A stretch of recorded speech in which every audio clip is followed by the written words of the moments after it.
5000 सैनिकों को चकमा देकर आगरा के किले से भाग निकले थे शिवाजी महाराज। मुगल सेना को ऐसे चटाई थी दूर।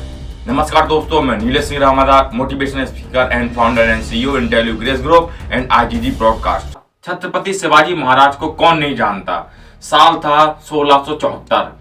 1674 में उन्होंने पश्चिम भारत में मराठा साम्राज्य की नींव रखी थी। उन्होंने कई साल तक औरंगजेब के मुगल साम्राज्य से संघर्ष किया और मुगल सेना को धूल चटाई।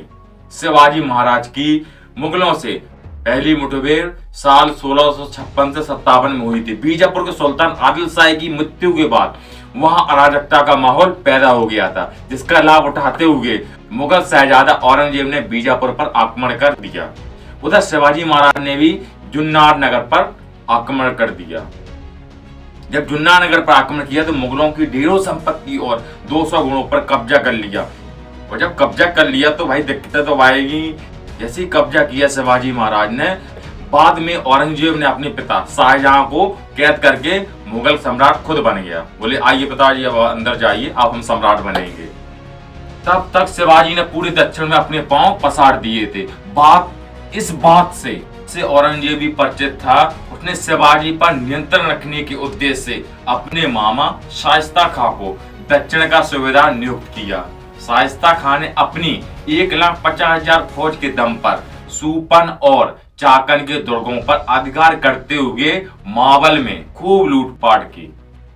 ठीक है, तुमने लूटपाट कर ली, कर लो। बाद में जब शिवाजी को इस मावल में लूटपाट की बात पता चली तो उन्होंने बदला लेने की सोची और अपने 350 मवलों के साथ उन्होंने शाइस्ता खां पर हमला बोल दिया। और इस हमले से शाइस्ता खां को बचकर निकलने में वो कामयाब हो गया, लेकिन इस क्रम में उसे अपनी 4 उंगलियां हाथ से कटवानी पड़ी। बाद में औरंगजेब ने शाहजहां मुअज्जम को दक्षिण का सूबेदार बना दिया। औरंगजेब ने बाद में शिवाजी से संधि करने के लिए उन्हें आगरा बुलाया। बोले इससे ऐसे तो जीत पाएंगे, जल्दी संधि करते हैं। लेकिन वहां उचित सामान नहीं मिलने से नाराज शिवाजी ने भरे दरबार में अपना रौब दिखाया और बोले औरंगजेब पर विश्वासघात का आरोप लगाया। इससे नाराज होकर औरंगजेब ने उन्हें आगरा के किले में कैद कर दिया और उन पर 5000 सैनिकों को पहरा लगा दिया। लेकिन अपने साहस और बुद्धि के दम पर वो सैनिकों को चकमा देकर वहां से भाग निकलने में सफल रहे। शिवाजी महाराज ने अपने जीवन काल में कई बार मुगलों की सेना को मात दी थी।